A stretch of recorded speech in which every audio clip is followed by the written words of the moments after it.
Hello, everyone. Welcome to Matriculate webinars. I'm so excited to be here for you for your very first Advising Fellow Matriculate webinar. During training, the biggest piece of feedback we would get from Advising Fellows is that you want more actual advising content and curriculum. And folks, here's one of your biggest pieces of regular content to also consume in 2020. For those that don't know, my name is Marab Sarwar. I work as a campus lead for Matriculate, working with Barnard Columbia, Emory, and the University of Notre Dame. And you may already know that part of my portfolio also includes the creation and facilitation of these beautiful monthly webinars. I'm also really excited to say that I'm joined today by my colleague and just overall pal at Matriculate, Lakeisha Gonsalves. Hello, as Marab just said, my name is Lakeisha Gonsalves, and I'm also a program associate and campus lead with Matriculate. I currently work with Yale's campus as well as the University of Pennsylvania and UW-Madison. Cool. And today we'll be covering one of the vital pieces to college advising, and that's guiding and learning the conversation surrounding college fit. Here's the agenda for this webinar and what my hope and plan is for you to take in and feel comfortable with afterwards. We'll take a quick look into the admission process and what that looks like with holistic review, and what is that, how we define a college list, and how that can kind of get complicated and nuanced as we dig into what college fit looks like for your students. And lastly, some resources that you can use to build your base knowledge and get you and your high school fellow working from there. Our goal with webinars is never to just give you content, expecting that you have all of the knowledge that you need. We recognize that there are over 300 HGRs. You're not going to know all of them. The goals of these webinars is just to broaden your knowledge of schools and to make sure that you're keeping an open mind when working with a high school fellow and developing their list. Cool. So let's take a look at where your students are going to be as you start to get paired in the spring. You're taking this time to get to know your student and starting this exploration and research process, but you're also going to start developing a plan around some other key topics, such as starting to explore full tuition scholarships like QuestBridge and Gates. More to come on that for March. Nailing down a testing plan. What tests are they taking? The SAT or the ACT? When are they taking them? Do you think they'll need a fee waiver? Do they know about a fee waiver? A college resume, and I'll mention later on how that's important to admissions later. And lastly, having your students exploring fly-in programs, but also applying to them too for the summer. So I mentioned this briefly, but let's dig into holistic admissions. The big message out of this slide is that admissions into any college is absolutely not a formula. A part of why we exist as Matriculate is because the students we serve absolutely do well in that academics piece, but still do not apply to a balanced list of colleges for a variety of reasons and barriers. And as you know, with the institutions that you're currently at, there are multiple parts of the application that we want our students to be strong in. And we believe that by working with you, you'll get them there. So by working with you as an advisor, we think that they'll be able to work and talk about their extracurricular activities, their essays, be prepared for the interview, and have the resources they need to produce the best application possible, not just only relying on academics. So with that said, here's another view of what to work on as you start to get paired. Whether that's already knowing or asking a core academic teacher for a letter of recommendation, keeping your students to stay motivated and on track academically, especially as they finish out this crucial step in their junior year. And lastly, getting to know your students outside of school and knowing what they're involved in, and how being able to talk about and what they're involved with out of school is also key in the application process. Whether that's being in a leadership role on a club, or being involved in their community, or being able to articulate what they do outside of school, from taking care of their younger siblings or working a part-time job. You being able to develop this relationship and helping them share their story is the best part of being an advising fellow, and what we see the best part of this model being. All right, so let's dig in to see and figure out what schools are we actually applying for. And with that, let's do a refresh on what a college list is. Ideally, at the end of this, you want to see at least 8 to 10 schools. And between those schools, you see a mix of reaches, targets, and safeties. Included in this list, for Matriculate purposes, is at least 4 high graduation rate schools. And what that means, as you should know, a graduation rate of 70% or higher in 6 years. And I want to talk a little bit about that piece because that's a strong indicator to us that that includes a balanced list. And really, it's not just that you've like hit this benchmark and did it just for that. We want to see that students were intentional in this process and being able to select those 4 schools, and it could be more. So again, just really what we're focusing on to make sure that we have a balanced list, and that's a key indicator for us. And then lastly, the most important piece for a college list is that these schools are a great match, but also a good fit. As your students continue to learn more about what's available to them, you'll probably realize that their list might shift over the next few months. Having this conversation now does not mean that you're going to have that same list in a few months, and that's completely okay. We want to emphasize the fact that this is supposed to be a fluid process. We're just meant to be flexible as your students continue to learn what are available to them that could make that great match or fit. So what does that really mean as we dig into fit? On a surface level, here are really the easiest ways to facilitate that conversation. And that's looking into size, small, medium, large. Why do they want that campus? Why does that size matter to them? What's the campus setting like? Is it rural, suburban, urban? Again, ask why. Why do they want that type of campus? What does this mean to your high school fellow? Major, how attached are they on the expected major they want to go into? How important is the school's program for them in this field? And lastly, distance from home. Can they leave? Do they want to leave home? Again, from the outset, this can look very general and not feel that personal, but the conversation here can unearth and help your student to what they are looking for. Do they want to be at a place like Barnard, that's right in the middle of the city, or a place like Notre Dame, where the whole town kind of revolves around that college? What kind of school did you go to around? I went to the University of California, Irvine, so a public state school. So it was really big, and a lot of people from California, and I kind of got lost on campus, but actually kind of enjoyed that. So it was actually pretty great for me because it was really big lecture hall styles, but also the discussion groups I had were small, and I just kind of enjoyed that environment. Nice. What about you? I went to Wesleyan University. It's kind of in the middle of nowhere, Connecticut, but I think what I really liked about it was the small class sizes. It has an undergraduate population of about 3,000 students. It's a small liberal arts school, and I'm really into the performing arts, and I really wanted to be able to work on dance and play the violin while also doing a lot of great like academic focus. So I majored in sociology and dance, and it was really just great to be able to foster communities not only within my majors, but also outside of it through extracurriculars.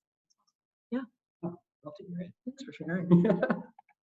So some intangibles. Again, we can't really expect you at this point of being an advising fellow to just be a complete expert, right? You're not going to know every single school off the back of your hand. So as you have this conversation with your student, and if you do feel unsure what schools they should research and look at, a big part of getting to know these schools and how to gain insight onto them is just really how they present themselves. So here we have a couple of blanket statements of what schools are promoting and presenting. It doesn't mean that school who, like say Harvey Mudd, which talks about sending an alumna to study beach erosion, kind of shows that it's really into science, but that might not be the only thing about it. For a school like UVA, the University of Virginia, which is featured on this picture, they have a tradition at football games where students quote their big phrase, quote, guys in ties, girls in pearls. And, you know, for some folks, like that can seem super antiquated, right? For football, like, why are we doing this? But others might really resonate with that tradition and really, really want to be in an atmosphere like that. But it doesn't mean that's all of UVA, right? So again, you're looking for these quick facts and context clues to get just a general vibe of the school and discern whether this might be a good option for your student to explore, but also a good way for you to explore as students bring schools to you. Some of these things you can pick up from just reading the website, but I think what's really important to note is that there's not just one way to do research on a school and to gauge fit. I think that if you use only one resource, you might only get one perspective. So how do you make sure that you have multiple perspectives and have a holistic view on the school? So where do we look? What does student life and traditions look like? What does the student body look like? How diverse is the school? You can see this from college websites, right? They'll have that beautiful picture of their campus and who the students look like, but digging into seeing what the raw data is could be a huge point of focus for you. But also, like, how does a school treat their multicultural office? Do they have a multicultural office? Is that important to your student at all? These are all questions that you kind of want to dig into to explore fit. And when you, again, are unsure and not really confident in what to talk to your students about, leverage your network here and getting more info. And so just checking out a school's culture or vibe. Does anyone else in your fellowship just have like a hot take about a school? Many of you have Slack channels on your fellowships, and so using that hive mind to get insight from maybe states that you're not sure of, or just general schools that you just want to get a better sense of. So leverage your network here. You're surrounded by incredible advising fellows who also have done this work, so you're not alone, and use those resources to get a better sense of learning more campuses and schools. Quick plug to also refer to the Advising Fellow Directory. This is a national fellowship, so there's a lot more than just the existing students on your own campus. Making sure that you feel comfortable reaching out to a student just to get a different perspective is also really important. Emory's campus also does something really unique where they post about the advising fellows within a cohort, and they actually allow them to post about the student's major and a perspective of the day in the life of a student. And sometimes even just looking at an Instagram or finding a page on Facebook could be the most telling way of understanding a student's culture. And we're promoting all these different types of resources, not just using rankings and lists to be the baseline, but rather using real life stories, real life experiences to get a better insight on fit. You can't really learn what a school is like based off a number next to their name. That might not mean a lot to a bunch of students. And so again, we want to be intentional and really use these resources to get a better insight into a holistic review of schools as well. Okay, so some more formal tools. First and foremost is the list of high graduation rate schools in the Advising Fellowship Toolkit. This is our big list of schools that we point to, and within that list, it's an incredibly diverse array of schools that mean completely different things to different groups of people. As Lakeisha mentioned earlier, it's a list that includes over 300 schools, and again, within that list, there's different financial fits, there's different admission rates, there's different vibes and cultures in those schools as well. So again, that's just our big list of schools that we just believe have a set of resources that can be really beneficial to students, but it isn't the be-all end-all. As you hopefully have heard throughout training, the be-all end-all of Matriculate is not to just have your high school fellow enroll in an HGR, but rather having them explore their options and make their decision with 100% perfect information. So again, you're using that as a tool and a resource, not your Bible. And we also have a couple more resources to dig into, but we're gonna go into this one by one. So first up is Big Future, the one you should be the most familiar with at this point, and is College Board's tool. And it lets you sort by some of the surface level topics that we talked about earlier and get you a baseline of schools to start researching. We really do just want you to play around with this and get comfortable. For me, when I see a new tool and resource, like I like to actually click around and see how things work. So yes, we have beautiful screenshots and can get you this work too, but know that like you kind of to get better and more just in touch with the site, you really kind of just have to play around and look at the sources and like how does putting in different variables get you different results, because again, the diversity in your students could also be super different, and so that will lead you to different lists. So showing your comfort here, not just in the ACE, but as you actually get paired with students is going to be really, really key for you to get comfortable with this resource. What's also really great about College Board Big Future, as all of you know, because most of you have referenced it in your ACE, is the fact that once you look up one school in particular, College Board actually recommends a few schools that might have a similar fit. It's a great way to kind of just expand your horizon in terms of what schools are out there, and make sure that you're not just choosing the schools that are well known because of the name, but also offer like the best fit and best resources for your student. Our next resource is College Greenlight. I've actually had started to see a couple of you start to sign up for a counselor account, which is absolutely incredible. You are so ahead of the game. I absolutely love to see it. But this is also just a great way to keep tabs on your students as you view their process and being able to also explore different college profiles. The biggest assist that College Greenlight can also provide is just being able to offer scholarships specifically tailored for your students. And then lastly, fly-in programs. College Greenlight is the big resource and hub on being able to provide fly-in programs that meet full need, and a great resource to also get exploring to actually have your students visit these schools during the summertime.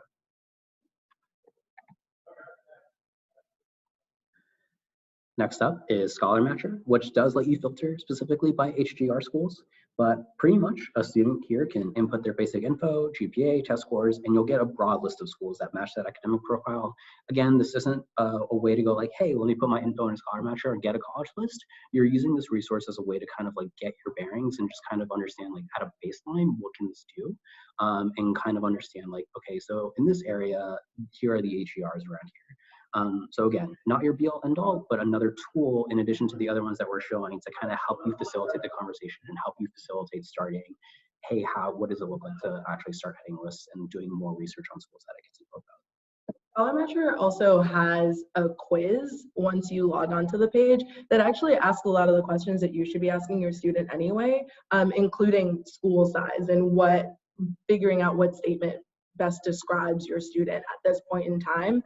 What's really cool about Scholar Match is that it's also a partner organization under Bloomberg Philanthropies. So it's great to know that like when we go to College Point convenings, which we also mentioned, you can speak to actual advisors that were part of creating this tool. And it's a really unique opportunity to figure out how to leverage other organizations in doing our work.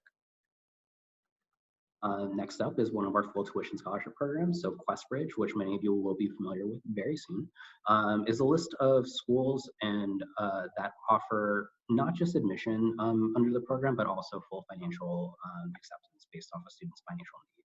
So QuestBridge partner schools offer, again, they're all HGR schools, all offer a good set of schools to like be able to explore and research, especially understanding the opportunity that they provide and being able to expose you into schools that you might not have, that your students might not be aware of, but also that these schools, once accepted into QuestBridge and go through the match process, will then receive full financial assistance to attend that school. So again, another good list of another resource to just get a better sense of schools across the country that especially meet full need.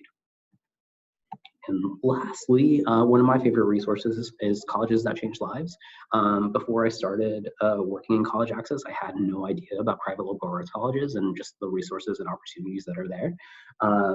And so, again, just another collection of schools that offer a variety of resources. So whether that's financial need, whether that's additional study abroad opportunities, or just a cultural fit that might be more appropriate for your students. Again, a place to really just get a list of schools that you might not be familiar with, that your students might not be familiar with, but something that is also there and compiled for something that your student can explore and see if something resonates with them too. Cool. And here is something I would want all of us as advising fellows and people here at Matriculate to just be super intentional on as you guide these conversations. Really avoid talking about schools in a binary, right? You shouldn't be saying A is a good school, B is a bad school.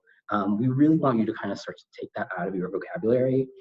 For many students, this is super intimate and a personal experience that your students are engaging with. You know, again, like for me, the most successful people I knew growing up would start a community college. And if I, as an advising fellow, tell my students straight out the gate that community college is for losers or X, Y, and Z, or just kind of giving it a bad rap, really can make you come across as just like out of touch or insensitive to the student. And so there's nuance here, and there isn't a right answer for every single student. So again, be sensitive, try to kind of always understand your student's perspective as you give information, and know that, again, you're not always gonna have the right answer, but being able to live in that nuance and know something that means something different for you could also be different for your student, but still landing at a similar space where they know the information and what resources are available where. This is a really impressionable time for your students. Like Marab said, this can be a really vulnerable experience, but it could also be really exciting. And while you do have perspective, you went through this process recently, your perspective is not the only one in existence, and your experiences may not match the experiences of your high school fellow. So being able to respect that and making sure that you're meeting them where they are and providing them with the resources that they vocalize they need are the most important at this point in time. It's the best way to establish a strong relationship with your student, but also just develop trust. Because if you already start to knock your student down in terms of what they're interested in, it's going to be harder to actually figure out whether they are comfortable speaking to you about what they hope for their experience. Okay, so how can we use our tools and language to get us these context clues in practice to really gain insight into where a student is coming from? So for example, if you are working with a student like me from California, who's only interested in Cal States and UCs, what does that tell us? To me, right away, it could be, hey, maybe the student is very much wanting to stay close to home and isn't thinking about anything else. Or it could tell us that they just aren't exposed to private schools at all and the opportunities that can come from a private school in state or a private school out of state based off the financial resources that are there as well. On the flip side, Looking at Ivy League schools, if a student has all of the Ivies on their list, rather than thinking that maybe they just don't have a great sense of what they want, I think it's also important to think about maybe where they've already started to gauge resources to build out their list. So if someone's referring solely to like US News, which has these specific rankings, then that's a great way for them to find out that all of the Ivies are really quote unquote great, but is that actually the best fit for them? That's a great opportunity for you to start to have those conversations about what they're actually looking for and figuring out if those Ivy League schools actually offer what would allow them to thrive as a student. again, this conversation is the beginning of the process, right? And so where your student lands here as a conversation is going to be much different than when you submit that final list at the end of November. And that's because there's going to be a ton of work ahead, right? Not just for you as an advising fellow, but one that your student is going to be putting into. So be comfortable not knowing everything right now, but that once you get to that final list of 8 to 10 schools, that's a list that your student can be proud of and feel comfortable. Cool. So next steps, let's get to work. Be on the lookout for an email that matches you with your first high school fellow. And as you've done that, as you know through training, immediately reach out to them, especially via text, just via text or email. You're going to let us here at Matriculate know that you contacted them, and then hopefully you'll schedule your first meeting with your HSF within 1 week. And then again, for doing this all from the get-go, from that first pairing email, that you then have your first meeting with your high school fellow within those first 14 days. And as you probably have heard ad nauseum, those first 14 days are incredibly important to establish that relationship. And you will be in contact with us to make sure that that meeting has happened and we are off to a great start. Lastly, just wanted to shout out everyone who's going through certification, doing their A's, putting in that last bit of content. There's a ton of work that you've put in and a ton of work that you're doing just by watching this webinar. So just from everyone here at Matriculate, we're so proud of this group and we're so excited to get to work. And I'm excited to do this again next month. Thanks, y'all. Have a good one.